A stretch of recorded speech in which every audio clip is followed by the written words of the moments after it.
Hola, muy buen día para todos los que nos acompañan hoy en Experiencias, este espacio que hace parte del proyecto Medellín Cultural Esencial, porque ahora nuestras redes sociales son nuestro escenario. Hoy con uno de los mejores pianistas latinoamericanos, si no el mejor, consentido y apreciado por las grandes figuras de la música, como Marta Argerich, como Misha Maisky, solo por nombrar dos, un personaje que desde los 2 años está sentado al frente del piano construyendo una hermosa carrera, siendo una de las grandes figuras, con un debut a los 14 años como pianista internacional y que ha participado en proyectos y recitales con maestros como Claudio Abbado, como Gustavo Dudamel, con las mejores orquestas del mundo. Estamos hablando del maestro Sergio Tiempo. Maestro, muy buen día allá en Bruselas, ¿cómo Bueno, vamos? muy buenos días.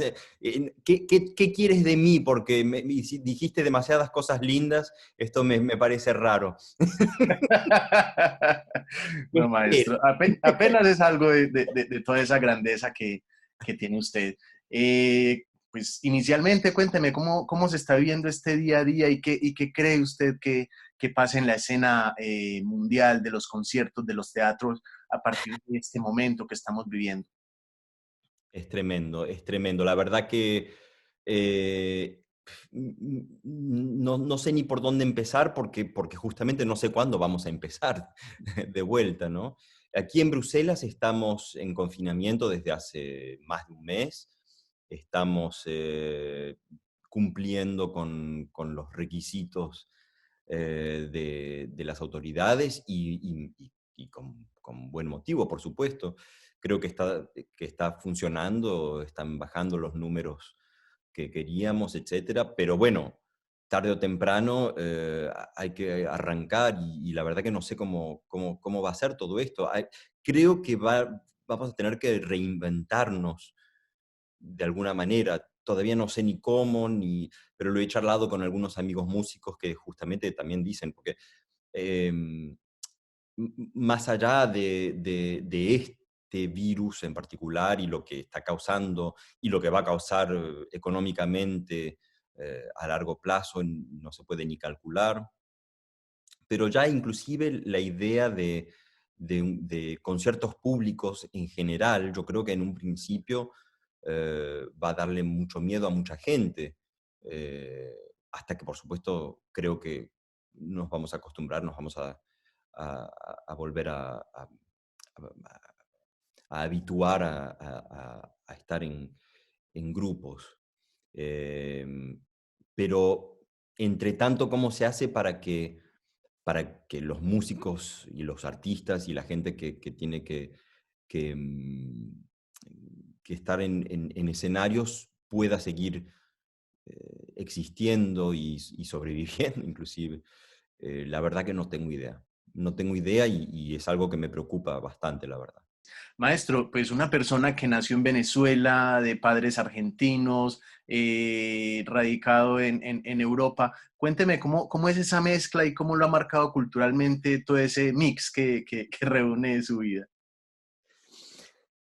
Buena pregunta. La verdad que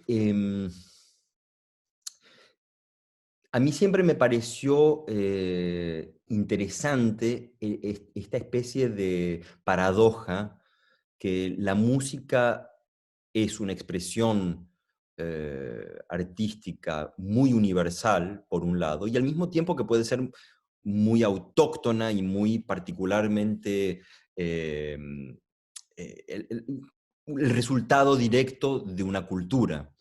Eh, y entonces es raro porque yo tuve un poco de las dos cosas, es decir, tuve por un lado mis raíces argentinas y venezolanas y al mismo tiempo que me crié en Europa, estudié casi siempre en Europa y viví la mayor parte de mi vida en Europa, o sea que estuve realmente no puedo decir que tengo raíces particularmente fuertes en ningún lugar y al mismo tiempo me siento muy argentino, muy venezolano y muy europeo.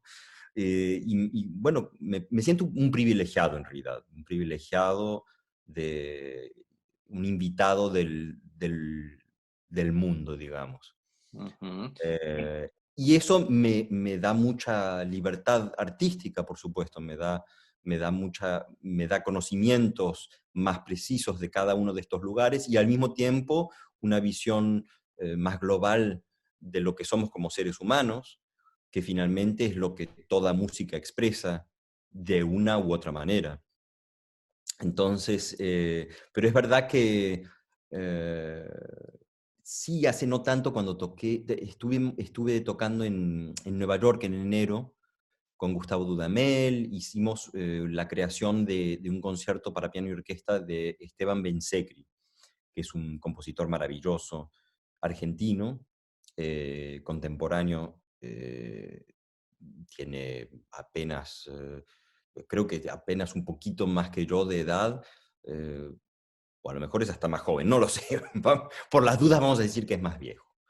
Y, y compuso este concierto para piano y orquesta que es maravilloso, lo hicimos en Los Ángeles el año pasado por primera vez, y ahora en Nueva York lo hicimos en enero, y justamente me preguntaban qué era lo que hacía tan específico el hecho de que seamos todos latinoamericanos haciendo música latinoamericana, si esto tenía algo si tenía algo importante o si era realmente insoslayable el hecho de pertenecer a esa cultura para poder hablar ese lenguaje musical. Y por un lado dije, sí, bueno, es verdad que de alguna u otra manera, por ejemplo, alguien que toca un tango, si lo ha escuchado toda su vida desde que es pequeño, si lo tiene en su inconsciente colectivo también, va a tener una manera diferente de expresarse, seguramente. Pero por otro lado, eh, yo veo cómo cada uno de nosotros, con el bagaje que tenemos, con el pasado que tenemos, Gustavo que se formó totalmente en Venezuela, eh, Esteban que comenzó en Argentina, pero que estuvo viviendo en París una enorme parte de su vida y siguió eh, creando desde ahí. Yo, como te dije, con toda mi, mi vida bastante híbrida, nos encontramos los tres para hacer una creación que de alguna u otra manera eh, exalta nuestros orígenes latinoamericanos y al mismo tiempo es el resultado de algo realmente internacional y, eh, y de experiencias totalmente diferentes. Maestro, ¿cómo fue eso de crecer en una familia de músicos? Música a toda hora, todo el mundo sentado en el piano, y ahora pues que tiene hijos también, piensa como continuar ese legado. Em, sí, bueno, a ver, para mí siempre fue una cosa totalmente normal, es decir, en mi casa siempre se hizo música, mi mamá es profesora de piano especializada eh, en los niños, o sea que toda la vida, desde que yo era chiquito, habían pilas de niños por todos lados tocando el piano y haciendo música, y entonces era como lo más normal del mundo. Eh, pero claro, de ahí a hacer una vida en la música es otra, es una elección que en algún u otro momento hay que hacer. Mis hijos toman clases de piano, con mi mamá, por otro lado, porque ahí no les dejé, no les di ninguna opción. Opción. Pero no porque no porque me interesa que sean pianistas, ni músicos ni siquiera, sino porque me parece que es una riqueza enorme para cualquier ser humano tener una educación musical, más allá de lo que uno decida hacer con su vida después. Pero es algo que uno lleva con uno mismo. Es como aprender un idioma particularmente, me parece a mí, importante, porque es ¿Y un qué es idioma. lo mejor que enseña la música para usted? Primero enseña a sentir de una manera particular, yo encuentro. Uno creo que es lo más importante, por otro lado, de la música, porque es un lenguaje que, más allá de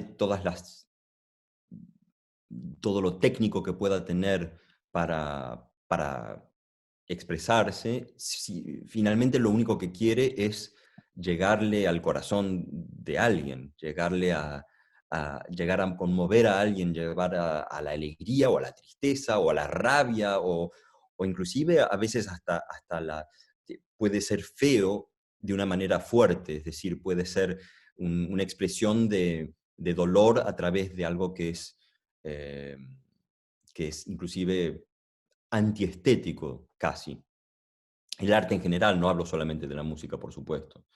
Pero en la música, como es tanto más abstracta que muchas otras formas de arte, me parece que realmente tiene que ver con aquello que no se, a lo que no se le puede poner palabras muy fácilmente, que es justamente todo lo que es nuestras emociones. Em, entonces, por empezar eso, pero también pienso que es un ejercicio en una forma de pensar también, en una forma de adelantarse y al mismo tiempo estar pensando en lo que va a pasar, lo que está pasando y lo que ya pasó, porque es un lenguaje cuyo significado solamente aparece en el contexto. Es decir, cualquier nota sola no dice nada, pero en relación con otra, en un debido momento, ya está creando algún tipo de significado porque uno se acuerda de lo que acaba de suceder y está produciendo algo en este momento y ya está anticipando algo que va a pasar. Es, a mí eso me parece fascinante y me parece muy enriquecedor para cualquiera, pero para los niños en particular, porque es una forma de crear algo un poquito más tangible en aquello que es tan difícil de nombrar como son los sentimientos, por ejemplo. Y no nombra algo tan importante como es la disciplina, que en el caso suyo, pues quienes lo conocemos, cuando viene a Medellín a conciertos, el problema es quitarlo del piano, incluso minutos antes de entrar a escena, todavía está en el camerino tocando el piano. Eso es una disciplina que genera también la música. Por supuesto, no, por supuesto que eso también es una cosa importantísima, pero no creo que sea, no creo que sea algo solamente que tiene que ver con la música. Hay muchas otras actividades que enseñan la disciplina, muchos deportes, por ejemplo, sin ir más lejos, y por supuesto que eso es importantísimo, pero es más que la disciplina, yo diría es esa especie de búsqueda insaciable, ¿no? Es como esa necesidad de buscar una respuesta a algo que no tiene respuesta. Y es esa misma búsqueda lo que le da valor a la vida, finalmente. Ujú.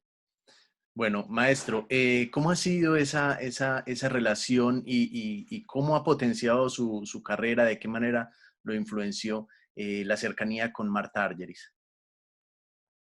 Bueno, Marta siempre fue una persona cercana a nuestra familia.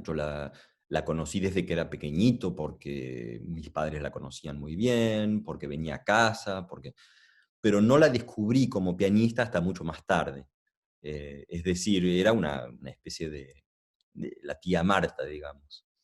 Y de repente, a los 10 11 años, escuché una grabación suya por primera vez y me fascinó tanto que revolucionó toda mi forma de ver la música en general y el piano en particular, por supuesto. Porque siempre yo tuve gustos muy precisos, me gustaba mucho Rubinstein, me gustaba mucho Shura Cherkassky, me gustaba mucho... habían cantidades de pianistas que me parecían fantásticos, pero de repente cuando escuché a Marta es como que se abría una dimensión nueva a la forma de interpretar y de tocar, de producirse pianísticamente, que no sabía que era posible. Así que fue una revolución total para mí como músico y después como ser humano también, puesto que tuve la suerte infinita de poder tocar para ella, de poder pasar mucho tiempo con ella, de charlar mucho con ella. Y bueno, creo que sin duda alguna es después de mi propia madre y de mi hermana Karin Lechner, la persona que más me influenció musicalmente en mi vida. Bueno, maestro, precisamente, cuál es su obra y cuál es su compositor? ¿Cuál es esa obra que lo revela a usted como un pianista y ese compositor con el que se siente tocado en el alma? Cuando era chiquito me era fácil decirlo. Cuando era chiquito, sin duda, Chopin era mi amor, mi compositor de cabecera y quien realmente me conmovía totalmente cada vez que tocaba, cada vez que escuchaba Chopin. Pero claro, por suerte fui creciendo y desarrollándome y al mismo tiempo mis gustos fueron cada vez ampliándose. Eh, como los niños que al principio solo les gustan las pastas y después empiezan a aceptar otros alimentos, ¿no? El problema es que ahora entonces no puedo decir cuál es el compositor que más me conmueve. Últimamente, y no es porque sea el año Beethoven, sino que desde hace varios años ya estoy particularmente fascinado con él, pero también estuve escuchando mucho, a mí los impresionistas siempre me conmovieron mucho, sea Debussy o Ravel, pero también Fauré, inclusive yo considero que César Franck es un compositor totalmente fuera de serie. Y después yo soy fanático de Prokofiev y soy fanático de Bartók y de... Es tan difícil, no sé. Bueno, ¿y la obra? La obra, peor aún. Pero hay una obra en particular que yo amo tanto, que inclusive durante muchísimos años no quise nunca tocarla, de tanto que la quiero, porque sabía que la iba a estropear. Y es el cuarto concierto de Beethoven, el cuarto concierto para piano y orquesta. Y por fin, después de muchos años, una vez me convencieron de que lo hiciera y lo hice y lo disfruté impresionantemente. Creo que no quedó tan mal, eh, pero, pero sigue siendo uno de los conciertos y una de las obras que más me conmueven. Bueno, usted se mueve en varias esferas como solista, como músico de cámara, haciendo proyectos con orquestas. ¿En cuál de esos formatos se siente más cómodo? ¿Cuál prefiere? Depende del día y del momento, la verdad. Me he sentido cómodo en los tres formatos y muy incómodo en los tres también. Dependiendo del día, dependiendo del momento, dependiendo de con quién estoy también, pero creo que en general me gusta más compartir el escenario, creo. Me gusta hacer música con otros músicos, me encanta. Me gusta mucho esa conversación musical, que cuando la tengo solito también es muy hermosa y además el repertorio es extraordinario, pero me gusta ese elemento de sorpresa, que me gusta siempre, bueno, me gusta darme sorpresas a mí mismo también, pero cuando estoy con otro, claro, todo es sorpresivo, es del momento, es qué va a pasar, me dijiste eso, te voy a responder esto. Y, y eso me gusta mucho. ¿Y cuál ha sido un momento especial en el que se baje del escenario totalmente feliz, totalmente pleno? Me imagino que muchos, pero pues el primero que se le venga a la memoria. No, no son tantos en realidad, desafortunadamente. Hay muchos muy buenos momentos, pero hay pocos que sean realmente eh, trascendentes en el sentido de bueno, el primero que me acuerdo muy bien es cuando acababa de cumplir 18 años y toqué por primera vez el tercer concierto de Rachmaninoff en Noruega. Esto era en Stavanger y era con Alexander Dmitriev que dirigía. Y es un concierto que yo había preparado, bueno, mientras yo tenía 17 años, claro, y que era como un gran, bueno, un gran desafío, sin duda alguna. Eh, pero, y me sentía preparado y estaba todo bien, pero el momento en el que yo tuve el primer ensayo con la orquesta y que esa masa sonora de la orquesta me impactó así como un, como una cachetada casi era, pero una cachetada sabrosa. Em, fue una cosa tan fuerte que todavía me acuerdo hasta el día de hoy. Y de hecho el concierto, que fue, no me acuerdo si 1 o 2 días después del primer ensayo, fue uno de los conciertos que más recuerdo por, por el hecho de que casi no lo puedo recordar justamente. A ver si me explico. Me pasó una cosa rarísima y que me pasó algunas otras veces después, pero no con tanta frecuencia, y es que en el momento en el que yo tocaba, yo sentía que no estaba tocando yo. Eh, sí, era un espectador de mí mismo, me miraba a mí mismo tocando, y todo lo que surgía estaba bien, tenía que ser así, no había otra manera en ese momento. No, pero Y qué hermoso ese momento de una cosa plenitud. increíble, pero increíble. Un momento de plenitud total en el que uno logra abstraerse de uno mismo para disfrutar lo que está haciendo. Eso fue impresionante y muy pocas veces me pasó en la vida hasta ese punto. O sea que es algo a lo que siempre aspiro, por supuesto, pero es un momento de gracia, realmente es una cosa muy extraña. Maestro, usted ha tenido la oportunidad de hacer varias obras de estreno y le quería preguntar precisamente cómo enfrentar estas obras de estreno que van a sonar por primera vez para el público. ¿Hay alguna diferencia en abordar esas obras, en interpretar esas obras con respecto a obras del repertorio ya universal?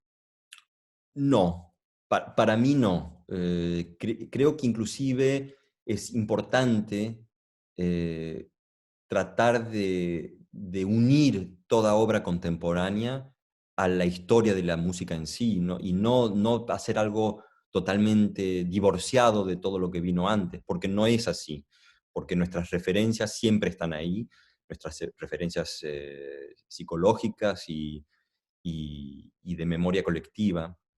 Eh, Siempre fue así. De hecho, em,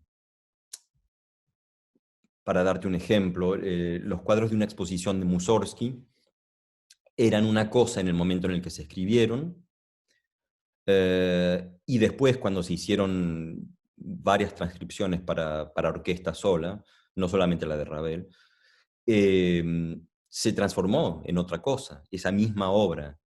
Ahora, un pianista que toca los cuadros de una exposición para piano solo, aunque quiera, no puede olvidar las versiones orquestales. Eh, entonces, hay, hay una referencia automática a todo lo que se hizo antes, y lo mismo sucede con la música contemporánea, a pesar de que sea música nueva, a pesar de que sea música que se está escribiendo en estos mismos días, tienen tienen infinitas referencias a todo el pasado musical. Entonces creo que hay que, como intérprete, hay que también inyectarle todo lo que uno es y todo lo que uno, y todas las referencias que uno tiene eh, interpretativas para que esa música viva en familia musical, digamos, y Ujú. no como una especie de ente rarísima que vive en un tubo de ensayo. Y eso es, inclusive creo que eso es a veces el problema con mucho de la música contemporánea, es que se tiende a tocar de una manera tan estéril que es difícil tener una relación con ella como público. Ujú. Bueno, maestro, le voy a dividir esta pregunta en dos. ¿Cuáles son las obras que un oyente de piano debe escuchar en algún momento de su vida? Y precisamente, ¿cuáles obras nuevas de compositores nuevos nos recomienda para escuchar? Uy, yo no soy ningún especialista en el tema, te digo la verdad. Eh, Hay mucha gente mucho mejor preparada para esta pregunta que yo. Pero de las últimas cosas que escuché que me fascinaron, seguramente usted conoce a Thomas Adès, el compositor inglés. Hay un concierto para piano y orquesta que se estrenó hace no tanto, me parece, que me pareció sensacional, pero todo lo que escribió, todo lo que escribe es fascinante. Eh, También, bueno, mi colega y amigo Esteban Bensecri hace cosas preciosas. Federico Jusid, que escribió un concierto para dos pianos y orquesta para mi hermana Karin y yo, hizo un concierto muy divertido, que sin ningún tipo de pretensiones, realmente para divertirse, para ser felices, digamos, y que es medio teatral además, es el Tango Rhapsody, pero escribe cosas maravillosas, tanto para cine como también para el escenario, y escribió eh, una obra maravillosa para orquesta sola últimamente que me pareció fascinante, y conciertos para distintas formaciones. En fin, hay muchas obras muy buenas de Federico Jusid que aconsejo ir a escuchar también. Eh, pero la verdad que hay muchos. Hace varios años había hecho una obra de Martín Matalón, que es un compositor argentino también, justamente, viviendo en París, y había escrito una obra muy interesante, muy difícil, por otro lado. Ujú. Em, pero bueno, hay tanto, y hay tanto que yo no conozco, desafortunadamente. Em, pero vale la pena escuchar porque de verdad se están haciendo cosas muy especiales y muy importantes. Y unas tres o cuatro obras del repertorio universal que diga son infaltables para alguien que quiera escuchar piano. Empecemos por un Beethoven, por ejemplo. Ay, es imposible, es imposible. Toda la obra de Bach, por empezar, eh, los cuartetos de Beethoven son impresionantes, qué sé yo, hay tanta obra, ¿no? Es imposible. Bueno, Bueno, lo va a sacar de ese ay, berenjena. no, es que, es que además en todos los buenos compositores, como lo fue Beethoven, cada una de sus obras es casi necesaria para que exista la siguiente. Quiero decir que cada una te está llevando a un punto diferente de la historia de la música. Así es, Entonces, así es. es casi imposible decir que una sea más importante que otra. Ujú. Maestro, cuando le mencionan al Teatro Metropolitano, ¿qué es lo primero que se le viene a la cabeza ya con una historia La de, sonrisa, por empezar. una historia de tantos años? sí, como esos recuerdos que tiene de nuestro escenario.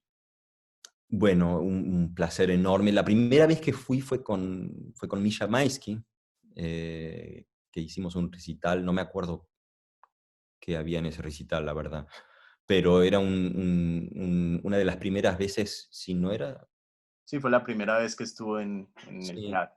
sí, fue la primera vez que estuve en el teatro y era la primera vez que iba con él a Latinoamérica, además. O sea que fue muy lindo. Y después, por supuesto, las dos siguientes veces que fueron recitales. Mira, no sé cómo decirte. Eh, Siempre sentí algo muy especial desde la primera vez que fui a Medellín en general. La gente en Medellín me parece un encanto. Me parece que se respira un, un amor y un calor humano muy particular y es lo que yo sentí cada vez que toqué en el Teatro Metropolitano, que además toda la gente que trabaja ahí bueno, estoy enamorado de ellos, porque son todos el uno más divino que el otro. Eh, y bueno, no sé, desde la primera vez que estuve me sentí como que me estaban acogiendo en una familia. Eh, y espero que siga siendo así durante muchos, muchos años. Claro, maestro, seguro, seguro que así va a ser. Maestro, y la última pregunta, para usted, ¿qué es esencial? El amor. Solo es todo. Bueno, sí, porque en realidad todo el resto se puede, de alguna u otra manera, se puede resumir en o bien un acto de amor o bien un acto de falta de amor. Así es, Y así es. creo que siempre que haya amor detrás, se está construyendo algo. Y esa Mm. construcción puede ser solamente buena, de alguna u otra manera. Em, para mí, los mejores momentos musicales siempre tuvieron algo que ver con el tipo de amor que yo pude eh, inyectarle a ese momento y los peores cuando no pude. Eh, pero en realidad, finalmente es lo mismo para todas las otras eh, expresiones de la vida. Bueno, maestro, yo creo que ha sido una plática bien interesante, donde hemos aprendido, donde nos hemos conectado con una persona bien especial como lo es usted Ah, y queremos gracias. agradecerle mucho. Un placer y les deseo todo lo mejor. Espero que no estén sintiéndose demasiado aislados ahí. No sé cómo es la situación de confinamiento ahora en Medellín, pero Todavía estamos confinados hasta el 11 de mayo. hasta el 11 de mayo. Bueno, parecido aquí, más o menos va a ser lo mismo también. Bueno, Bueno, pero estamos maestro, le envío en un saludo y momento muchas muy gracias. cercano. Claro que sí. Hasta la próxima. Hasta la próxima, muchos cariños. Chao. Gracias, hasta luego.